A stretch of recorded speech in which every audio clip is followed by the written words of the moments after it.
Hey everyone, welcome to Locked On Lakers for Friday. Brian Kamenetsky and Andy Kamenetsky. What does Phil Jackson's potential involvement in the Lakers coaching search have to do with the future of Russell Westbrook? We'll talk about that next on Locked On Lakers. You are Locked On Lakers, your daily Los Angeles Lakers podcast. Part of the Locked On Podcast Network, your team every day.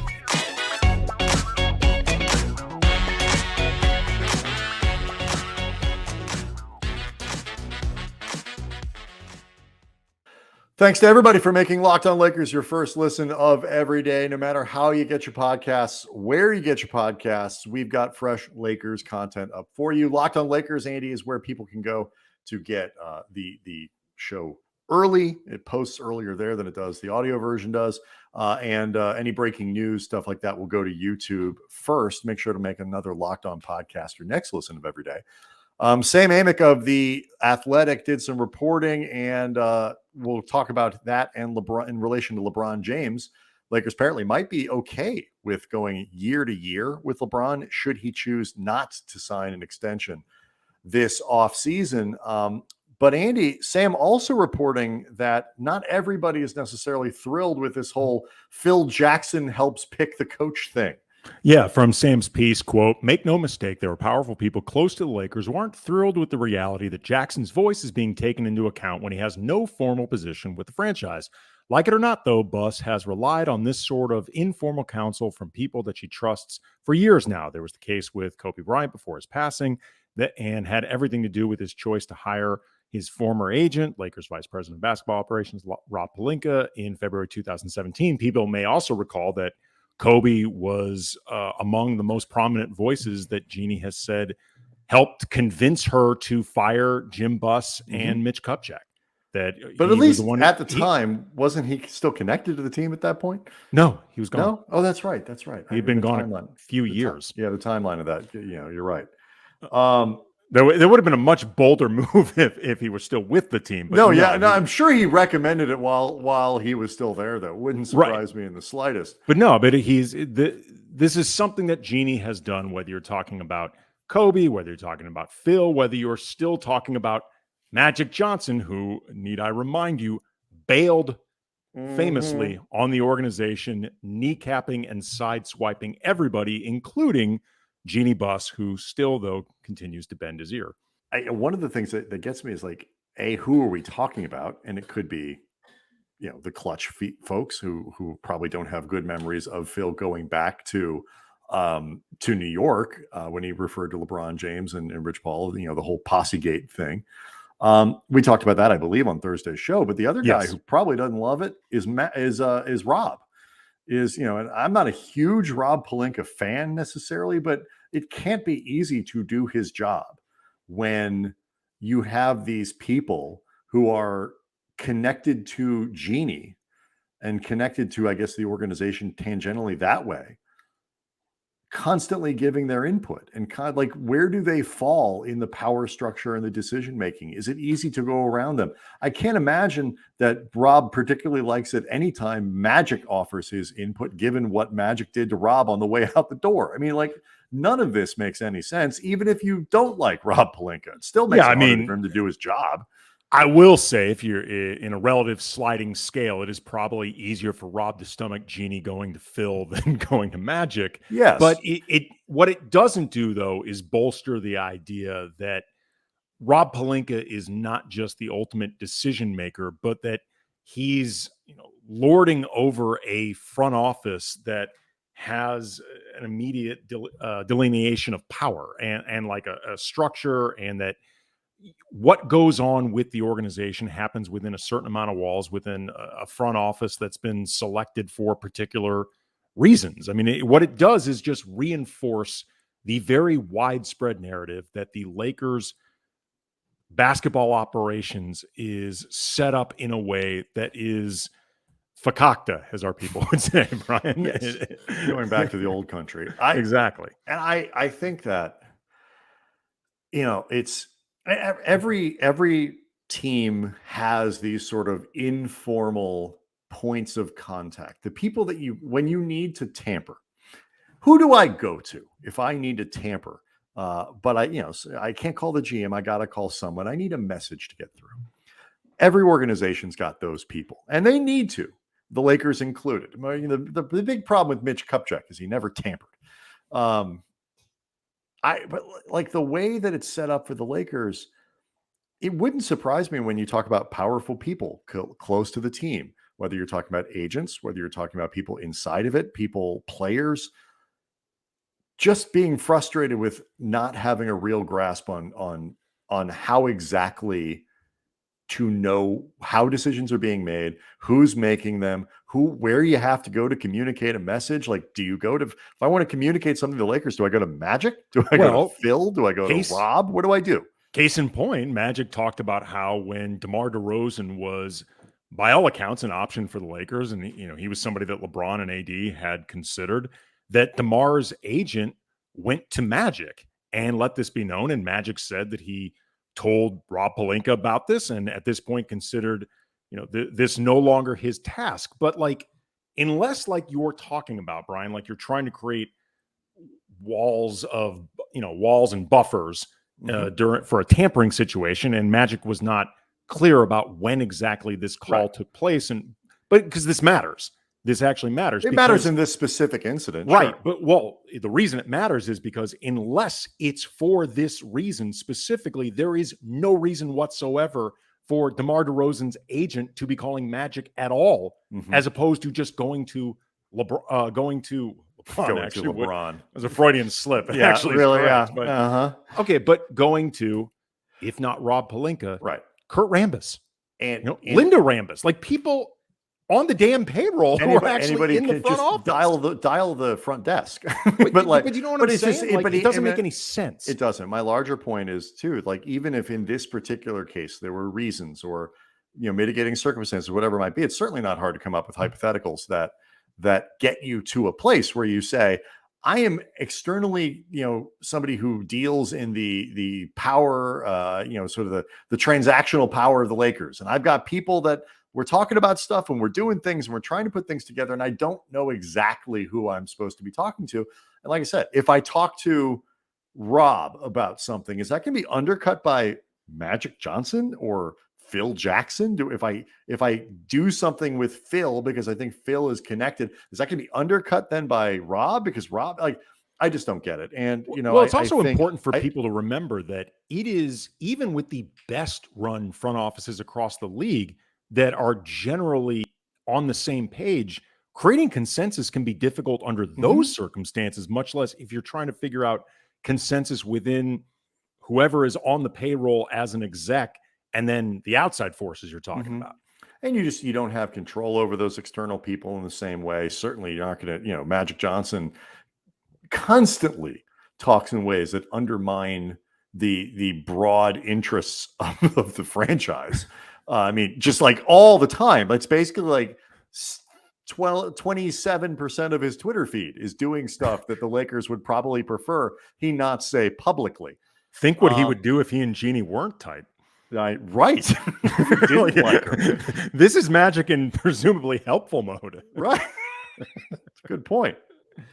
And so, just the org chart doesn't benefit from stuff like this. And I'm sort of less intrigued or concerned by the who of the doesn't want Phil involved, because that in some ways is gossip based. I didn't say I'm totally uninterested, because I do like gossip. It's fun. But the why is really about it. Like I said, agents, players, and stuff like that. Knowing why they don't like Phil's involvement, to me, is far more interesting. The other part of it, Andy, that we didn't necessarily touch on a ton for Thursday's show, but is very relevant, is the role that Phil Jackson might play with Russell Westbrook and his future in Los Angeles. And we'll explain that next. Locked On Lakers brought to you by Built Bar. Eating smart, but also eating enjoyably. It has never tasted better. You can treat yourself now without feeling guilty. Like, for example, have you tried the Puffs? If you have not tried the Puffs, you are missing out on one of Built Bar's best tasting bars. They are the first ever protein-infused marshmallow. This is like science's greatest discovery, better than every single vaccine that we've ever had, the discovery of gravity, whatever. It's these puffs. You know why? Because they're fluffy, they're marshmallowy, and they are covered in 100% real chocolate. That is When you put all three of them together, they do Yeah. definitely eke out vaccines. I think Yeah. you're right. That's Two of all. the three, I'd still put polio in front of that, but, Yeah, but we You get all three. Yeah. Screw you, Salk. So you got great flavors like cinnamon churro, and only 130 calories, only 4 grams of sugar, 4 net carbs, but 17 grams of protein. And that's the good stuff. So go to built.com, use the promo code LOCK15, get 15% off your order. Again, promo code LOCK15, 15% off at built.com. So, Andy, one of the interesting side notes of this whole Phil thing is the little nuggets that went out there that Phil Jackson is a fan of Russell Westbrook. Yeah, this was in Sam's piece as well. Yeah, and it was seen that in other places around that are talking about Phil's involvement. It gets to the question then of if Phil is involved, could this be looking for a coach that actually could work with Russell Westbrook? Could this increase the odds that Russell Westbrook is going to be back with the Lakers next year in a capacity that is, a guy on the court? And it is a reminder, to me at least. Lakers fans are making a terrible mistake if they just go all in and get their heart set on Russell Westbrook not playing on this team next year. And the Lakers are even making an even bigger mistake if they do the same thing, because there are a lot of live scenarios, Andy, in which it is just better to have Russ back. And personally, you can tell me if you disagree, I think if he's back on the roster next year, it makes more sense to at least try to see if you can get something productive out of this threesome that didn't work well together this year before you cut bait. Unless it's, again, if Russ says, I don't want to do it, that's different. But if he says, I want to try, and you have a coach that says, I want to try, and I'm willing to try, and the other guys are willing to try, it makes sense to try, because Westbrook is not negative value. He is a player who is still better than whoever they're going to fill the roster spot with, most likely. It's a separate question. He is not negative value as a player by himself in terms of his overall talent. I mean, we talked about this all the time when we'd hear people say, play Westbrook off the bench, or, make him play only 15 minutes, drastically reduce his minutes. Lakers couldn't afford to do that because he was still the third best player on the team. Any way you slice this, Russ was their third best player, fourth maybe on his worst days, but he was on the upper echelon of their talent scale easily. Problem is, though, he does not fit with what they're looking to do. There's no question, and I'm even claiming that stuff goes away. No, I know that. But what I'm saying is, in certain respects, he does become negative value because he's such a big presence. And if you can't actually fit with what you're looking to do, that presence on the court and also in the locker room could start reaching a place where you actually do understand it as negative value, and his trade value, if nothing else, could also be considered negative. If the season starts and Westbrook is still on the team, the trade value that he has going forward, my only point is if they find themselves in a situation where Westbrook is back because the Lakers couldn't come up with a trade scenario that makes sense to them, right? Which is very possible. Well, it's also very important. I will stress this over and over. Russell Westbrook is a one-year problem for this team unless you turn him into a multi-year problem. That one guy who comments constantly on the YouTube page who wants to give him an extension. Yes. That would turn him into a multi-year problem. Yes, and that is a terrible idea. Terrible idea.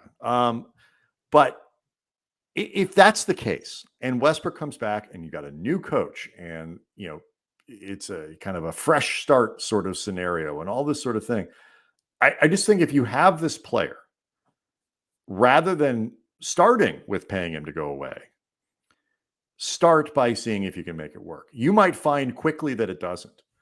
But I think everyone, especially the Lakers, needs to make sure they have contingency. I guess fans can do whatever they want. If you really want to get wrapped up in the idea of Westbrook being gone, that's up to you. But the Lakers need to have live, planned out contingencies of what they're going to do if Russ is still there next year. Yeah. And that to me was the biggest thing about the Phil part of it, is like, it's a reminder that Phil or no Phil, Westbrook could be back next year.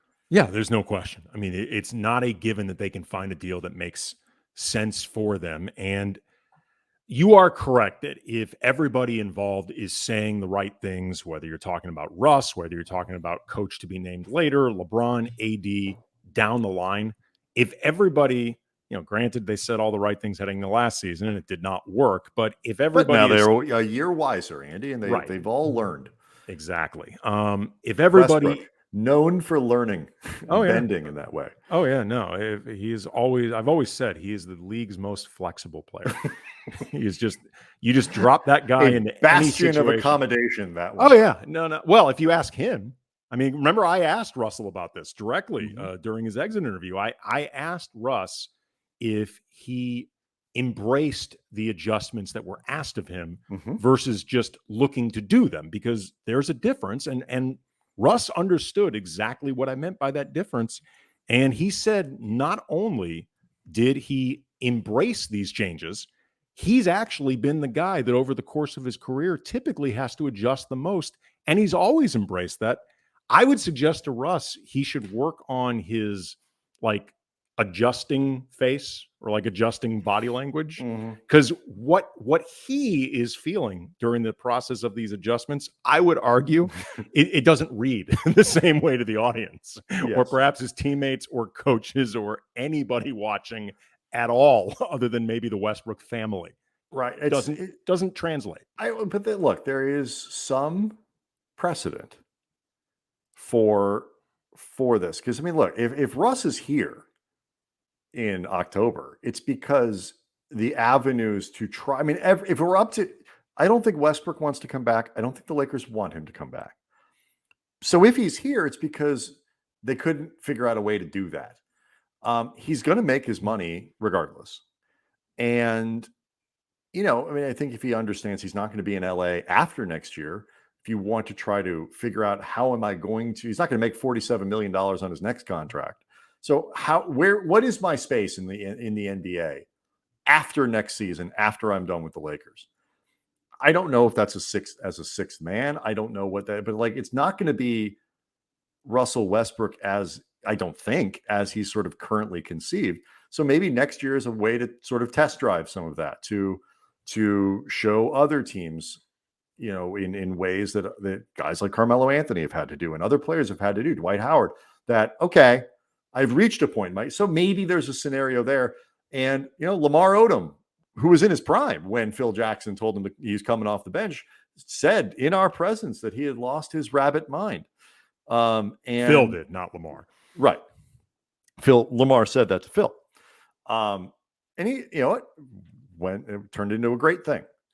And so I'm not saying it'll be easy. I'm not saying it'll be frictionless. I'm just saying that Lamar was slightly easier to work with than Russ. Yes. Just a smidge. A little. And had less sort of leverage in the league. He was still as good as a player as he was. He's still Lamar Odom, and Russell Westbrook is a, first ballot Hall of Famer. Westbrook may need to make it work. That's the other thing too. Russ may need to make it work. It's not a one-way street here, at least in some shapings of this future. Look, some guys figure out ways to make it work. You mentioned Melo, you mentioned Dwight Howard, then there's guys like Allen Iverson who, of course, it took Melo 3 years, but Allen Iverson absolutely refused, and it ultimately was his undoing in the league. As far as however much longer he could have played, it was because he absolutely refused to adjust. It's also important to remember, this could be just posturing in some ways, like them putting out messaging of, hey, we are not going to be so desperate in any negotiations to move Russ. Projecting more comfort at having him on the team next season than they really may feel. Also, too, I got to say, with Phil being a consigliere of sorts to Jeanie, if he's a big fan of Russ, I question how much he's been watching the league over the last decade. Because, again, Russ is not washed, not trying to bag on him, but even in his prime, A He was triangle guy. He was the opposite of what Phil usually coveted in a Right. player. A triangle guy. You know, he can operate out of the post a bit, but sometimes it works, even last season. But for the most part, like, it makes me wonder, just, is Phil keeping up with the league as the guy that they're asking for advice with who to hire as coach? Like, is Phil watching? Just worth throwing out there. LeBron mentioned in this report from Sam that the Lakers might be okay, because there has been some speculation LeBron wouldn't want to sign the extension with the Lakers this year. This offseason would add 2 years, $90 million to the deal. The Lakers might be okay going year to year with him. Is that a good idea? That's next. Locked On Lakers brought to you by BetOnline. BetOnline.net, your number one source for all your betting stats and sports info. Find all the latest sports developments, league reviews, and news, including the NBA playoffs, the NHL playoffs, Major League Baseball, and more. If you're still not quite sure exactly how the baseball is going to play out, still pretty young in the season. It's like 600 games or whatever it is. It's I believe so. Oh my God. I remember when you and I covered baseball, like really covered it for the LA Times for 3 years, cover the Dodgers. Too damn long. Oh my, you and I, we didn't travel except for the playoffs, and we split home games between us because we discovered pretty quickly don't both need to be there. Oh my God, it still was a slog. But anyway, baseball fans, you can bet on baseball and you can get some advice and perspective from betonline.net. Go to the preview sections for MLB, for the AL and NL. BetOnline is your continued source for all your sporting wagering information, from live betting to playoffs, esports, and more. Head to the website today, use your mobile device, learn more about the trends in action. BetOnline, where the game starts.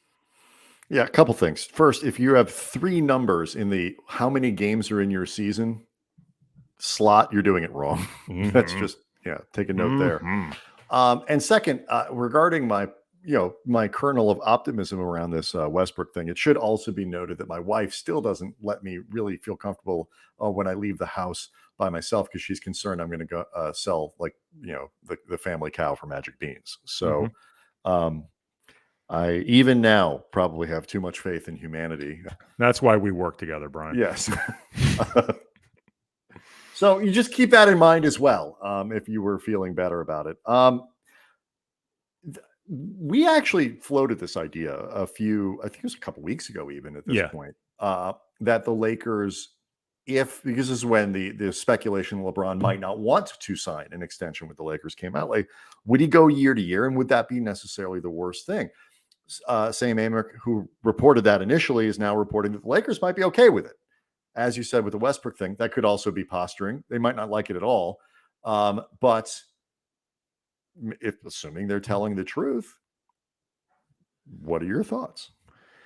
This is all predicated on how good do you think LeBron and AD are going to be as a foundation for, let's say, the next 3 years. Like, there's this coming season plus an extension for the next 2. So let's say the next 3. How much confidence do you have with that? If you're feeling confident, then I guess you could feel good about a scenario where LeBron is year to year, and therefore, at least in terms of the way his relationships with every other team he's ever been on, including at times the Lakers during this stint, there is always that pressure to keep him happy. So you might feel more pressure with LeBron always having that looming exit to leverage, that you would give up some, if not all, of the limited trade assets that you have in an effort to always keep LeBron happy, so you can always get him to re-up for another year where you do the whole dance all over again. If you feel good about the foundation of LeBron and AD, okay, that may be a dance you're willing to do. If you feel okay telling LeBron no and risking him leaving at the end of one of those years, okay, I question at that point why exactly you're doing this. And that would be my biggest thing, is just how good do you think this team is? Because if you think it's great, okay, this is the cost of doing business with LeBron. If you have any concerns about it, then I really question what you're doing, because you're either going to be throwing good money after bad towards a foundation that you don't think is that great anyway. So then you have to question, why? Is this because you want to make sure you have LeBron on the team?